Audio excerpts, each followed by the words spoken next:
Well, hey there team, welcome back to the channel and welcome to the overview. So today's game we're looking at is Tales of Iron 2 Whiskers of Winter. Now in this particular case I've clocked it, I've played it for about 12 hours, just a whisker over actually, and I've seen the credits roll, so yeah, it's a review, but we'll stick with the overview category, whatever. We've discussed how I'm kind of a reluctant reviewer anyway and I run pretty loose. I'm just giving it 99% as you can see on the thumbnail.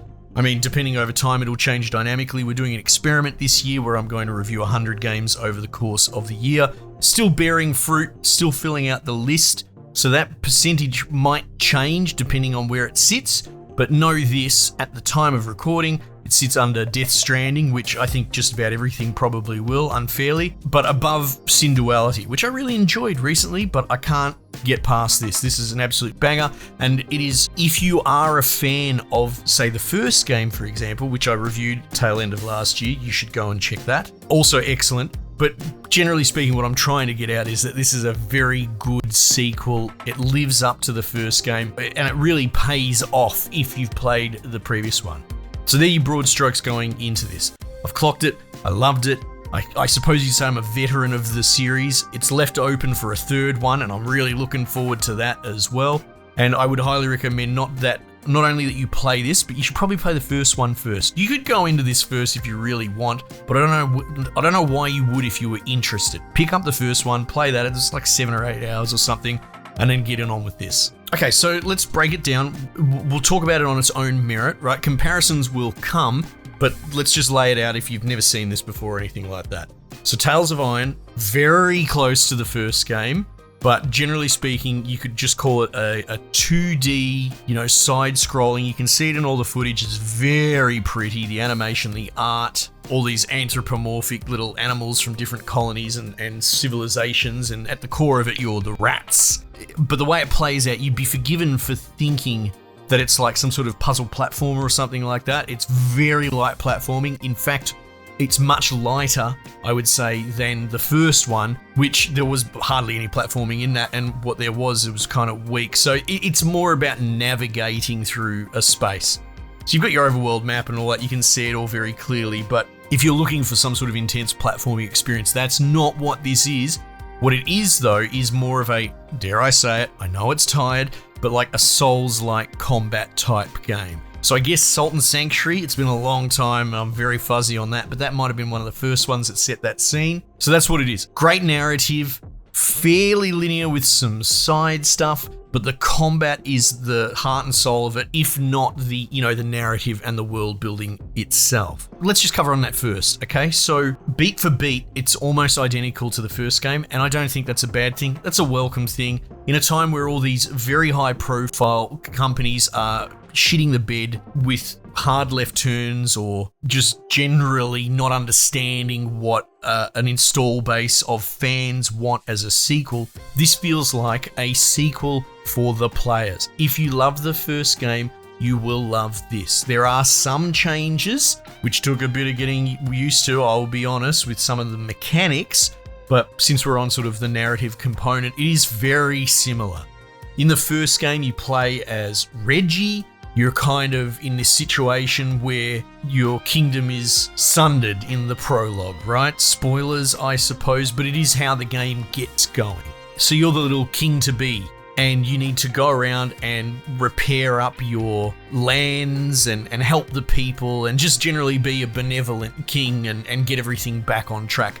This does it almost exactly the same, except you are the Warden in the north. It is drawing some pretty heavy inspiration from, say, Game of Thrones for that thematic setting, the snow, rugged north, all of the rats that you are look totally rough, like they've lived a hard life. In fact, generally speaking, and it's not necessarily a knock against it, but there is a sort of more southerner, sunny glade kind of wholesomeness to the art direction in the first game, and this in its own beauty, but it's still doing, muck and wasteland and snowscapes and all that sort of stuff. So it feels a little less warm and fuzzy, but that's the intention. But yeah, generally speaking, you're a young Warden to be.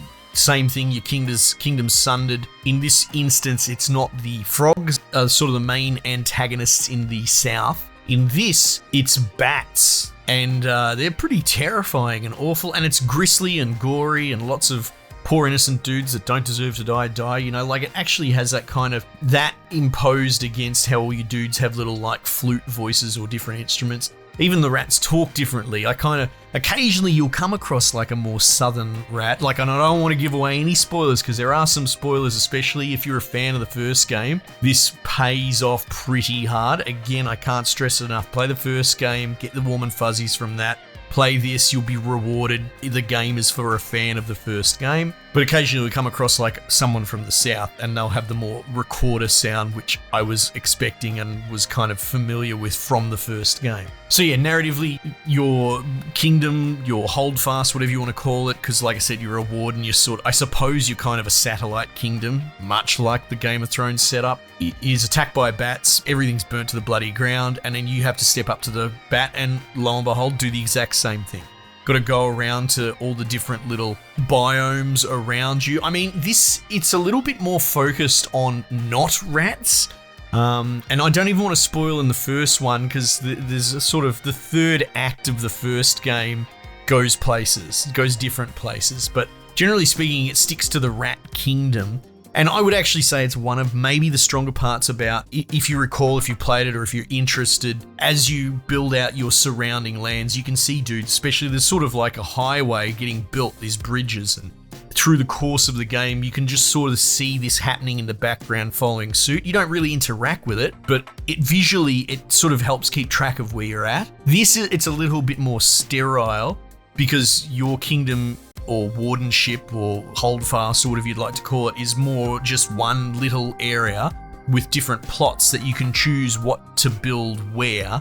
And it's cool, like it's got its own flavor, but when you move beyond that, you're going to all these different species homes. So it's more that you're sort of hopping around to different colonies. Like one of the first ones you'll come across are the owl people, and they've got like an almost like galactic senate from Phantom Menace. I never thought I'd ever reference that ever, but they're holding like a parliament, and it's really cool just looking at them all in the background, scribbling on their notes that go down and hang meters and meters below their little pedestals, and it's got its own flavor. And as much as, like I said, the art style is very much swampy and mucky and kind of unpleasant, they've still got so much biodiversity, ethnodiversity, or I don't know if I should say things like that on YouTube, but all these different species and their different homes, and even though they all live in the muck and the shit, it looks wonderful.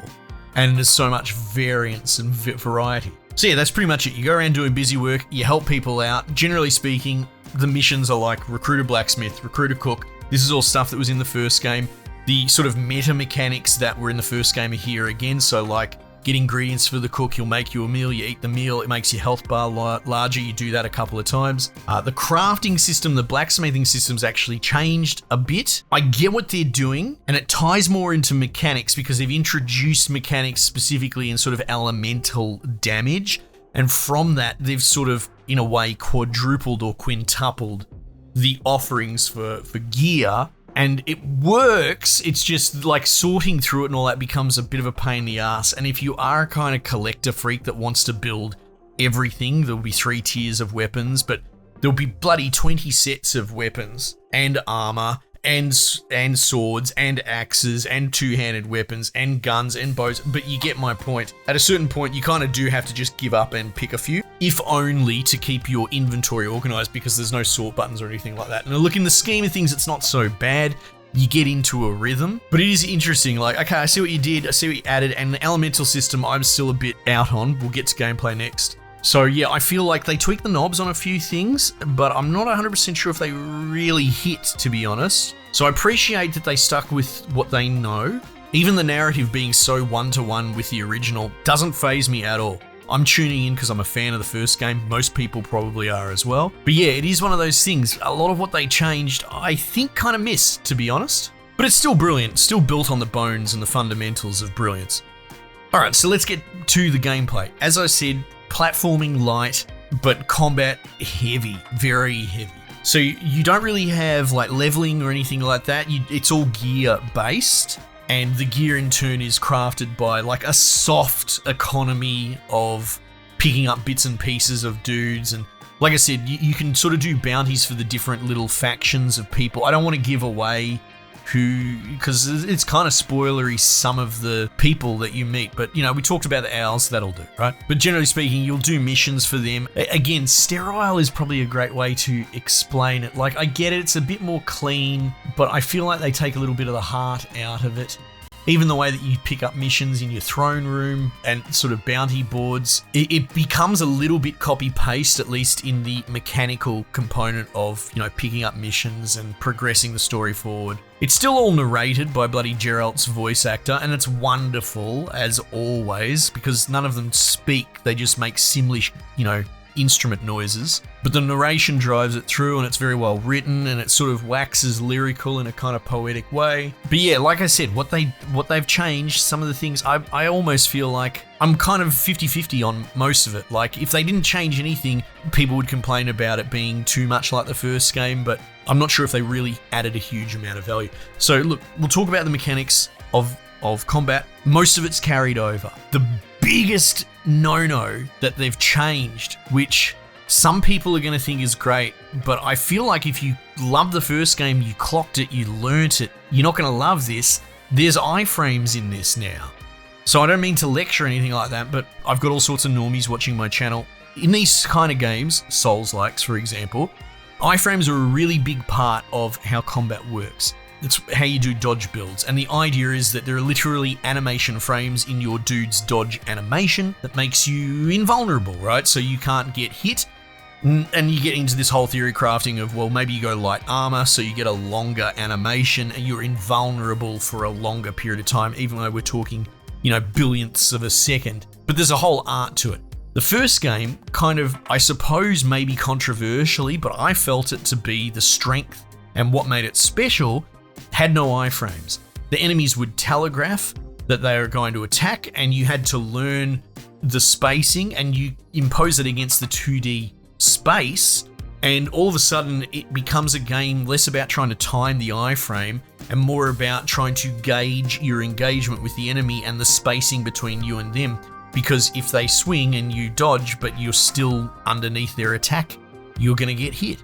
So this time around, there's absolutely iframes. Now, I've clocked it and I've fallen in love with it, but in the beginning, I kind of reacted almost violently to it. The game really forces you to kind of space out more, whereas, like I said, the first one kind of felt a little bit more claustrophobic. You've only got so much space to work with, and there are areas that you got to learn the moveset or otherwise you're dead. So this spaces out more, and what they do to kind of fill that space, this is very weird to talk about it, but is they introduce sort of what I would call zoning with elemental damage. And a lot of the enemies, all the bosses, but most of the enemies will have elemental strengths and weaknesses. What is it? It's like poison, ice, electricity, fire, I think. And they're not really dots in the way that you would think. You would think poison would dot. They're not. What they are is their stun lock, right? And again, I had a pretty bad reaction to it. In fact, I would argue my earliest impressions on this game were a bit because of these changes. Because there's one thing you got to be really careful with doing in a game, and it's stunning the player character. It's really dangerous, and it's a great way to make someone uninstall your game immediately, and then going into a sequel and say, hey, guess what we're going to add to the game? We're going to stun lock you fucking non-stop.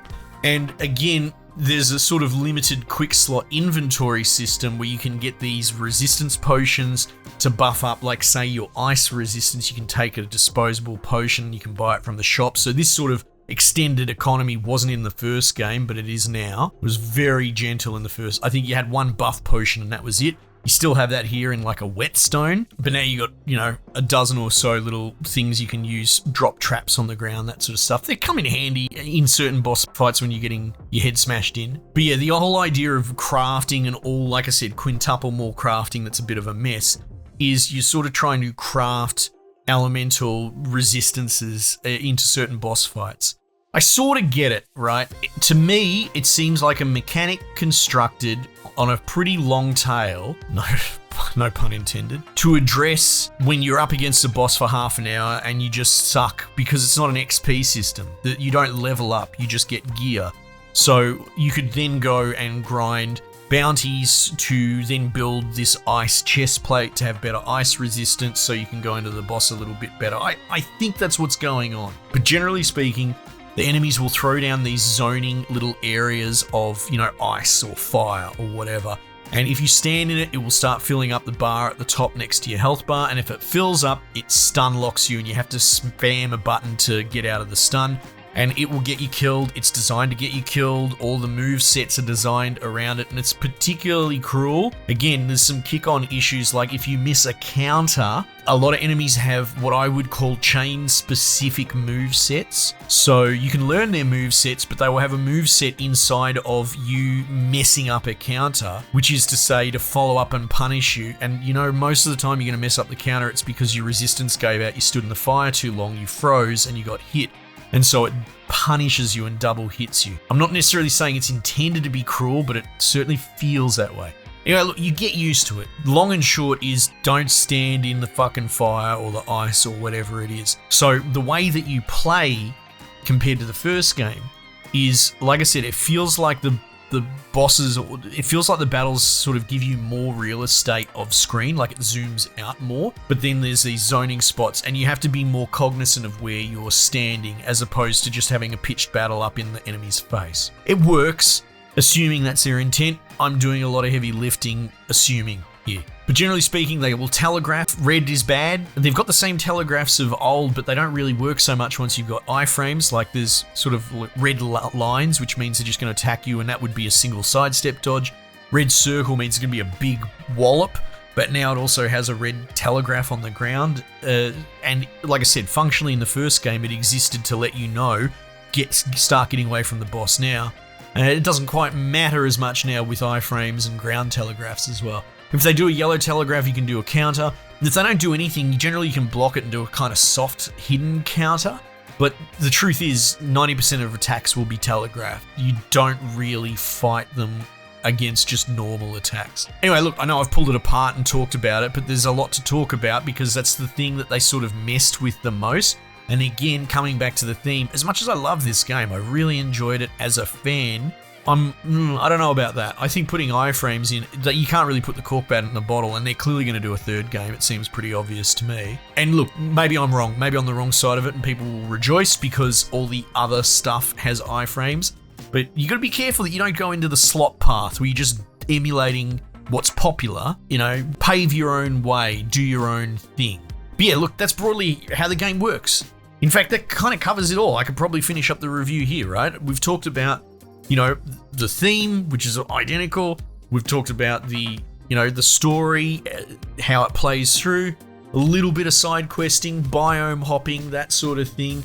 If you're kind of in the wrong level of gear, like you're trying to do things in level 1 gear that you clearly should be doing at level 2 gear, you're going to have a bad time. Like the jump in stats is a big deal, and I learnt that the hard way. So you can go away and grind and level up some gear pieces at the blacksmith. And yeah, mechanically very similar, changed a few things, and I think a lot of the changes are sort of missteps. The bats as an antagonistic faction are really cool. There's a lot of boss fights. They always have like a little metal troupe playing rock music in the background, because why not? It's cool. In fact, just like I said, all the art design, all the animals, it's just really, it's not just that it's cute, it's very creatively diverse and great. And it's something that, like, whether you enjoy the theme or not, this isn't furry shit or anything like that, but it is true creative spirit and freedom to create a really interesting world. And like going into the third one, again, I'm holding out that they do a trilogy. Hopefully this does well. Man, I look forward to the new